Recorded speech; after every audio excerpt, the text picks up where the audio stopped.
മണി ചായ എടുത്താ മണി മണി ചായ എടുത്താ മണി എന്തു പറ്റി ഒന്നുമില്ല ഒന്നുമില്ല പ്രശ്നമുണ്ടായ പ്രശ്നമൊന്നുമില്ല എന്താ പറ ഒന്നുമില്ലാന്ന് പറഞ്ഞില്ലേ കണ്ണൊക്കെ നിറഞ്ഞിരിക്കുന്നു ആ ഓരോന്നാലോചിച്ചപ്പോ ഇച്ചിരി വിഷമം വന്നത്രേ നീ ഹാപ്പി അല്ലേ എന്നാ ചിരിച്ചേ കുഴപ്പമൊന്നുമില്ലല്ലോ എന്നൊരു ചായ ഇട് വരാം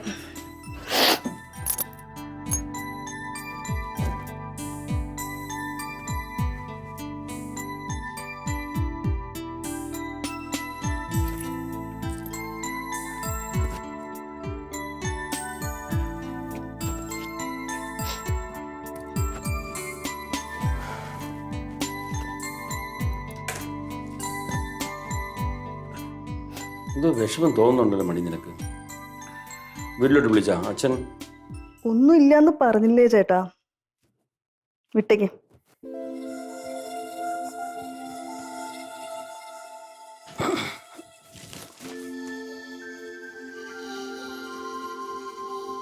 ഉഫ്, 32 വയസ്സ് മരണങ്ങൾ കണ്ടു കഴിഞ്ഞാൽ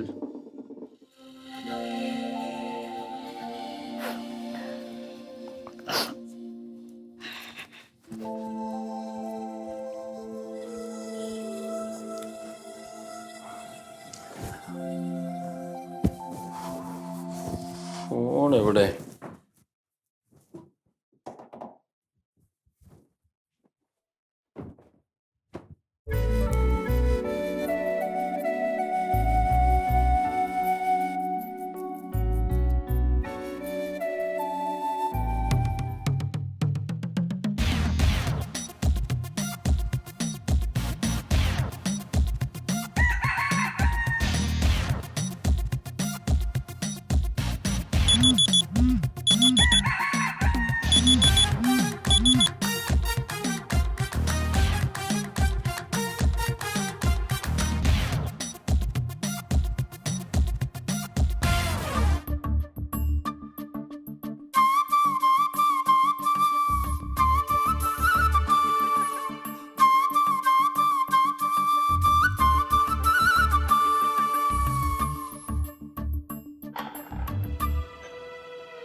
മണി മണി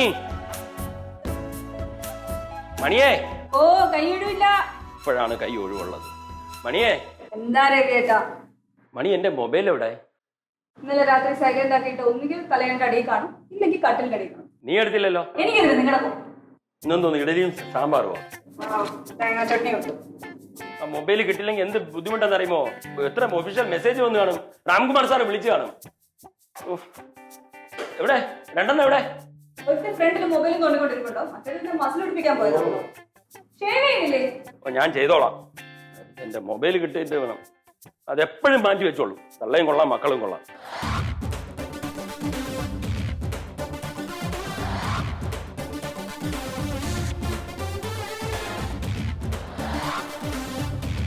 ഓടിച്ചാടി എവിടെ പോണു പോടാ അവിടെ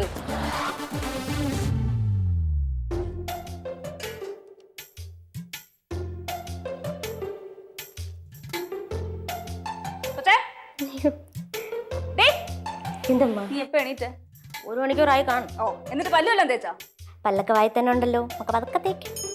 1 മണിക്കൂറായി എണീറ്റ് എന്നിട്ട് അടുക്കളയിലോട്ടൊന്ന് വരണ വല്ല ചിന്തയുണ്ടോ അമ്മ ഇത് കരിഞ്ഞ നാറ്റ് പറഞ്ഞില്ലേ വരൂടി കരിഞ്ഞ മണം വരും ഞാൻ ശരിക്കും കരിപ്പിച്ചു ചൂടില്ലായിരുന്നല്ലേ ആ ചൂടില്ല ഇനി ഇതുപോലത്തെ നമ്പർ അടിച്ച് എന്നെ അകത്തേക്ക് പറഞ്ഞു വിടാൻ നോക്കിയാൽ നിന്റെ കൈ ശരിക്കും കരിയും നീ അത് വലിച്ചു കയറ്റും ചെയ്യും അയ്യോ കണ്ടാ കണ്ടാ കണ്ടാ എന്തോന്ന് കണ്ടെന്ന് കട്ടിലിനടി കിടന്നാണ് കിട്ടിയ ചാർജ് തീർന്ന് അറിഞ്ഞില്ല ബാങ്കിൽ നിന്ന് എത്ര പേര് വിളിച്ചു കാണും ഇതാണ് ഞാൻ ബാങ്കിൽ നിന്ന് വന്നു കഴിഞ്ഞാൽ ഉടനെ എവിടെയെങ്കിലും ചാർജ് ചെയ്യാനായിട്ട് ഫോൺ കുത്തി വെക്കും. അത് കണ്ട തള്ളക്ക് മക്കൾക്ക് ഉടനെ എന്നെ ചാർജ് ചെയ്യണം. അതിന് എന്റെ ഫോൺ വലിച്ചൂറ്റി എടുക്കും. എന്നോട് എന്തോ വാശിയുള്ളത് പോലെയാണ്. ഷേവ് ചെയ്തില്ലേ? ആ ഇല്ല. പെട്ടെന്നാവട്ടെ. നീ ഇവിടെ ചടഞ്ഞിരിക്കാൻ തീരുമാനിച്ചാ? പിന്നല്ലാണ്ട് എണിച്ചു പോയി കുളിച്ച് റെഡിയാവ്. റെഡിയായിട്ട് എവിടെ പോവാമ്മ? നിന്റെ അച്ഛന്റെ കുടുംബ കോവില്ല ആറാട്ട് കൂടെ എണിച്ചു പാടി എന്തോന്നു വരാൻ.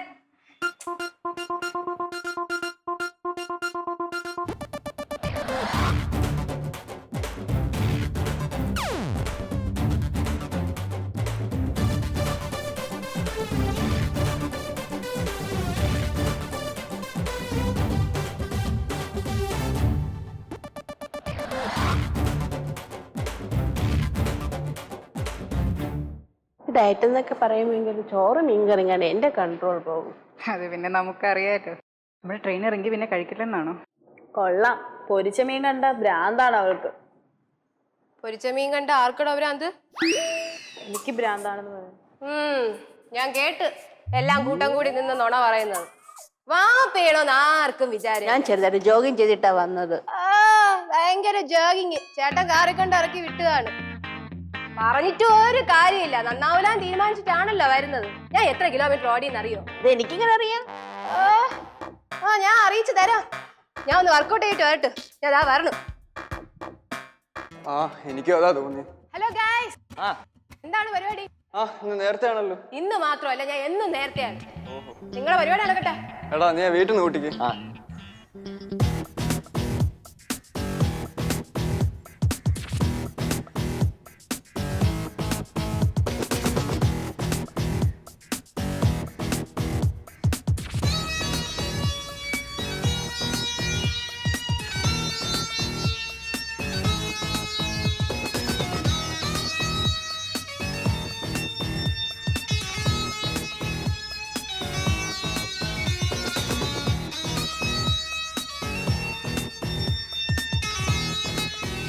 തോണിയിലലയുകയാണൊരു ഹൃദയം തോറ്റം പാട്ടും പാടി ഈ നീലനിലാവൊരു തോണി അരയെന്ന ചിറകുൾ.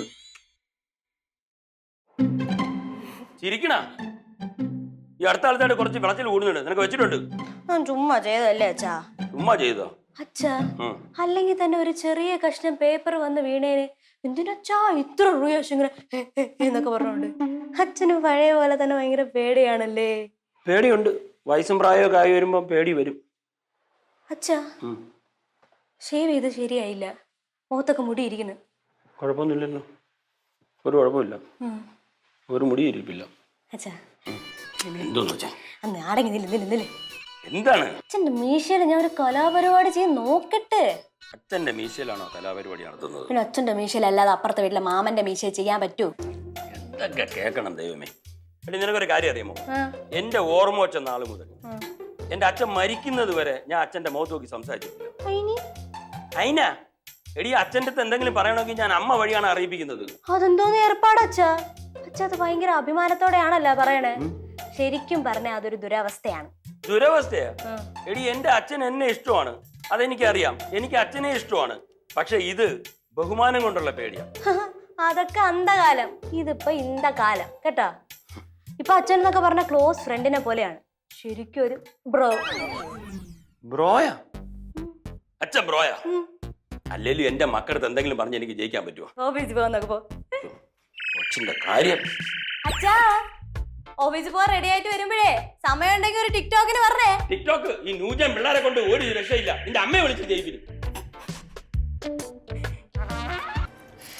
രാവിലെ 5 മണിക്ക് തുടങ്ങിയ പണിയാണ്. ദൈവമേ, അത് കുത്തിക്കൊണ്ടിരിക്കാതെ വല്ല ഹെൽപ്പ് ചെയ്തേ. പാവോ അച്ഛൻ. എന്നും തോരൻ, മുട്ട പൊരിച്ചത്, അച്ചാറ്, ചമ്മന്തി. ആ കൂടെ തോരൻ ഉണ്ടാക്കണതാണ് അമ്മയ്ക്ക് റിസ്ക്. ഇതെല്ലാം കൂടെ വാഴയിലെ പൊതിഞ്ഞു കൊടുത്താ അച്ഛൻ ഹാപ്പിയും അമ്മയ്ക്ക് എളുപ്പപ്പണി. കേട്ടിക്കോളെ, എളുപ്പപ്പണിയല്ലേ?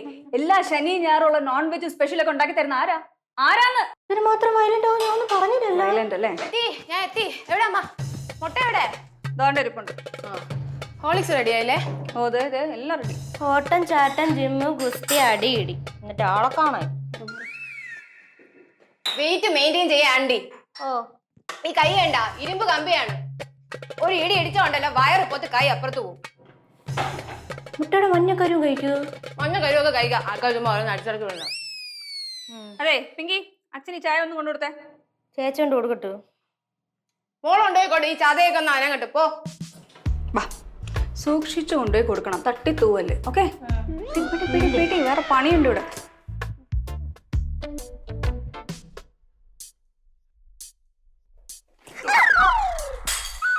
ബെല്ലും ബ്രേക്കും ഇല്ലാതെ കയറി വരും നേരം കേട്ട നേരത്ത്. മണി എടി മണി, നീ ഇത് കണ്ടാ? കണ്ട് പോയി ഷർട്ട് മാറ്റ്. ഇവിടെ ഗ്ലാസ് ഉടഞ്ഞ് ഇനി ഈ ആഴ്ച മൊത്തം കലഹമായിരിക്കും ഇവിടെ. ഗ്ലാസ് ഉടഞ്ഞതുണ്ടോ? ഒന്ന് പോ അമ്മ. മണി വാ മണി, സമയം പോണ്. വാ നമുക്ക് വേറെ ഷർട്ട് തേക്കാം. ചെല്ലച്ച. ഓ അച്ഛാ, അച്ഛൻ അറിയാൻ ചെല്ല. നിങ്ങൾ ഈ ജയന്തി ജനത എക്സ്പ്രസ് വരുമ്പോൾ ചാടിത്തുള്ളി ഇടയ്ക്കിടയ്ക്ക് ഇങ്ങോട്ട് എന്തിനാ വരണേ? മണി കഴുകിയിട്ട് സോക്സ് കണ്ടില്ല. മുകളിലത്തെ അലമാരല്ലേ? വാ രവിയിട്ട് വാ. എന്നാലും പിങ്കി, ഈ ഇടയായിട്ട് നിനക്ക് എന്ത് കൈ കിട്ടിയാലും നീ നിലത്തിട്ട് പൊട്ടിക്കുകയാണ്. കിട്ടിയ അവസരത്തിൽ അങ്ങ് തട്ടിക്കറങ്ങും കേട്ടോ. അതൊക്കെ മതി. നീ ഈ നിലത്ത് കിടക്കണ ചില്ല് മുഴുവൻ എടുത്ത് കളാം, അല്ലെങ്കിൽ കാലി കുത്തി കയറും. ഞാൻ എന്തോ അടിമേ.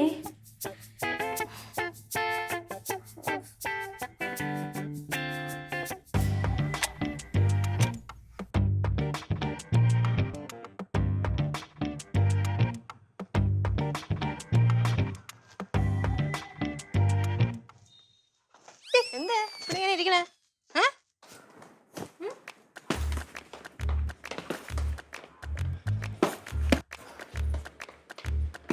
നീ വരണോ? ഒരാണ്ട് നോക്കുന്ന എനിക്ക് വേറെ പണിയുണ്ട്. എടി ബോക്സിംഗ് പ്രാക്ടീസ് ചെയ്. ഹെവി വെയിറ്റിൽ ഇറങ്ങാം. നിന്റെ അടിക്ക് നല്ല പവർ ആയിരിക്കും. പിന്നെ എനിക്കങ്ങ് വല്ലവിടെ ഈട് അടിച്ചു കൂട്ടാൻ. അല്ലെങ്കിൽ തന്നെ അറിയാലോ, ഇനിയിപ്പൊ കളിക്കാണെങ്കിലും കാര്യത്തിനാണെങ്കിലും എന്റെ ദേഹം നോവിച്ചാ ഞാൻ വലിച്ചു കീറിയിട്ടേ മാറും. എന്നെ വെറുതെ കൊലക്കേസിന് പ്രതി ആക്കണോ ചേച്ചി? എടി ഈ സ്പിരിറ്റ് ആണ് വേണ്ടത്. ഞാൻ നിനക്ക് കോച്ചിങ് തരാം. എണീറ്റ് വാ. എനിക്ക് താല്പര്യമില്ലാത്ത കേസാണിത്. പിന്നെ നിനക്ക് എന്തിനോടാണ് താല്പര്യം? ഇങ്ങോട്ട് എണീറ്റ് വാ കൊച്ചേ. എന്ത് എണീറ്റ് വാ കൊച്ചേ. അവിടെ ഒന്നില്ല. എന്ത് കഷ്ടം ഇത്. നീ എന്നെ ഒന്ന് ഹെൽപ്പ് ചെയ്.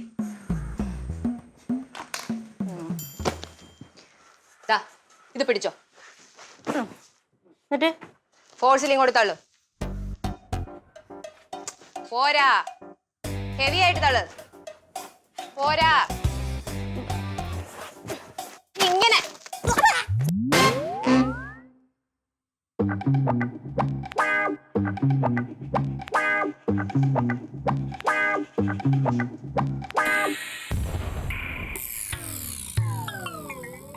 കളി കാര്യമായി എന്നാണ് തോന്നുന്നത്.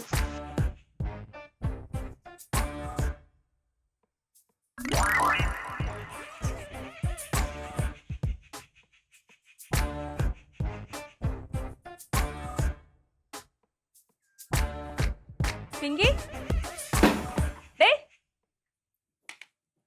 എന്തു പറ്റി? എനിക്ക് എന്തു പറ്റി? എന്താ നിനക്ക് എന്ത് പറ്റിയെന്ന്? ആര്? ആ പെണ്ണ് കാണിച്ചത് കണ്ടോ? പെണ്ണാ? ആര് പെണ്ണ്? പ്രിങ്കി.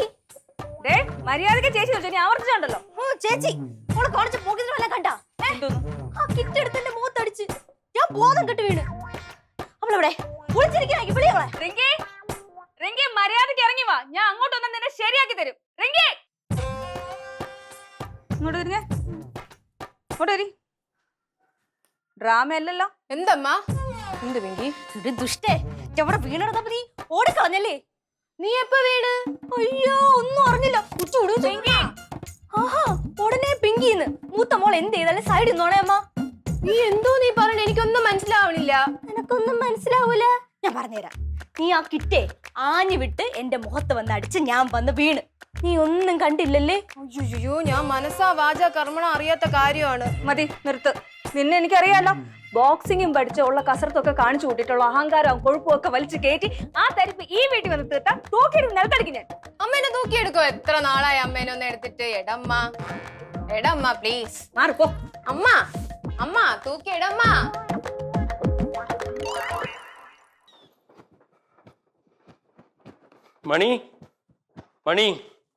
മണിയേ. ഓ വരുന്നു. എന്താ അവിടെ ഒരു ബഹളം? രണ്ടും കൂടെ അടി. രാവിലെ തുടങ്ങിയോ? ഓ സ്ഥിരല്ലേ. അച്ഛാ ഈ ചേച്ചിനെ തള്ളിയിട്ട് അച്ഛാ. എന്തോ മക്കളെ, കഷ്ടമാണ് നിങ്ങളുടെ കാര്യം. എന്നും ഇങ്ങനെ വൈകുന്നേരം വരുമ്പോ വല്ല വാങ്ങിക്കണോ? ഇന്നൊന്നും വേണ്ട. ഇവിടെ വഴക്കൂടല്ലേ? ഞാൻ വഴക്കൊന്നും ഉണ്ടാക്കല്ലോ അച്ഛാ. അയ്യോടേ പാവം.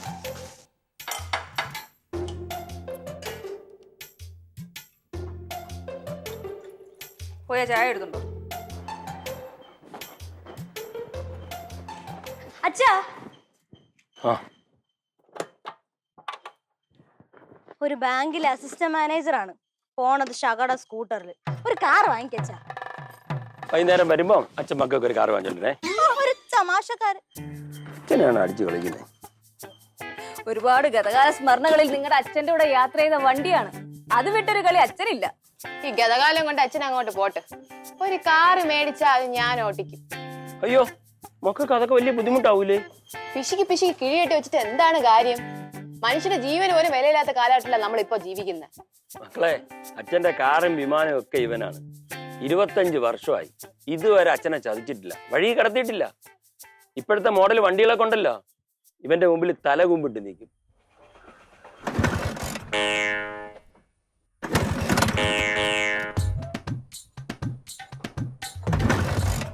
മൂന്നടിച്ച് സ്റ്റാർട്ടായില്ല. 4 5 6 7 8 എന്തോ എണ്ണി പഠിക്കണ കയറി പോവല്ലാത്ത ഒറ്റ അടിക്ക് സ്റ്റാർട്ട് ആയിക്കൊണ്ടിരുന്ന വണ്ടിയാണ്. എല്ലാം കൂടെ അവിഞ്ഞ നോട്ടം നോക്കിട്ട് ഇപ്പൊ സ്റ്റാർട്ട് ആവണില്ല. അച്ഛാ അപ്പൊ അവിഞ്ഞ നോട്ടം നോക്കി ഈ വണ്ടി സ്റ്റാർട്ട് ആവത്തില്ലല്ലേ? വല്ലാത്തൊരു ടെക്നോളജി ആണല്ലോ. അതല്ലേ പറഞ്ഞത്, ന്യൂ ജനറേഷൻ ബൈക്കിൽ ഇല്ലാത്ത പ്രത്യേകത അച്ഛൻ്റെ ഈ വണ്ടിക്കുണ്ട്. വണ്ടർഫുൾ അച്ഛാ. കയറി പോകത്ത്, ഞാൻ വല്ല തെറിയും വിളിച്ചു പറയും. മണി, ഈ അസുര വിദ്യകൾ വിളിച്ചോണ്ട് പോ. വണ്ടി സ്റ്റാർട്ട് ആവണ കണ്ടിട്ടേ ഞങ്ങൾ പോണുള്ളൂ. അപ്പൊ അമ്മ ഇന്ന് പോണില്ലേ? ഇതാണ് പറഞ്ഞേ, അമ്മയ്ക്ക് പ്രസവേന, മോൾക്ക് വീണവായന. നിങ്ങൾ ഓട്ടോ പിടിച്ച് പോകാൻ നോക്ക് രവിയേട്ടാ. അച്ഛൻ ഇന്ന് വണ്ടി സ്റ്റാർട്ട് ആക്കിയിട്ടേ പോണുള്ളൂ. നീ വെറുതെ മൂപ്പിക്കില്ല, അങ്ങനെ എങ്ങനെയെങ്കിലും പോട്ടു. അച്ഛാ സഹായം വല്ലോ? എനിക്ക് എന്നെ വണ്ടി സ്റ്റാർട്ടാക്കി ആരെ സഹായമൊന്നും വേണ്ട. അതാണ് ആടി അച്ഛാ അടി. ഈ പാട്ട് ആക്രി വിലക്ക് തൂക്കി വെക്കേണ്ട കാലം പണ്ടേ കഴിഞ്ഞു. മണി, നീ ഇതിലിരുന്ന് ഒത്തിരി യാത്ര ചെയ്തിട്ടുള്ളവളല്ലേ, പഴയതൊന്നും മറക്കരുത്. നന്ദി കേട്ടവളെ.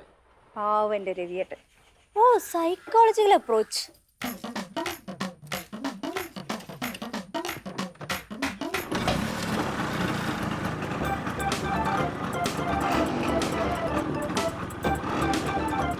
വയസ്സെത്ര ആയാലും അണ്ണാ മരങ്ങേറ്റം മറക്കൂല. കൈ കൊടുത്തൊന്ന് വിട്ടാണ്ടല്ലോ 15 മിനിറ്റിനുള്ളിൽ ഇവനെ ബാങ്കിലെത്തിക്കും. ഓട്ടാ ന്യൂജൻ മക്കളെ.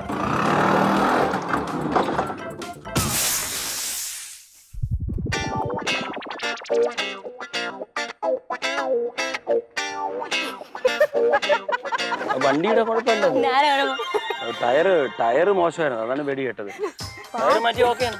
പാട്ട വണ്ടി തന്നെ കേട്ടോ, പഞ്ചറായിട്ട് പോലും അറിയാൻ പറ്റില്ല. എടുത്തോണ്ട് ആരും ശ്രദ്ധിക്കുന്നു.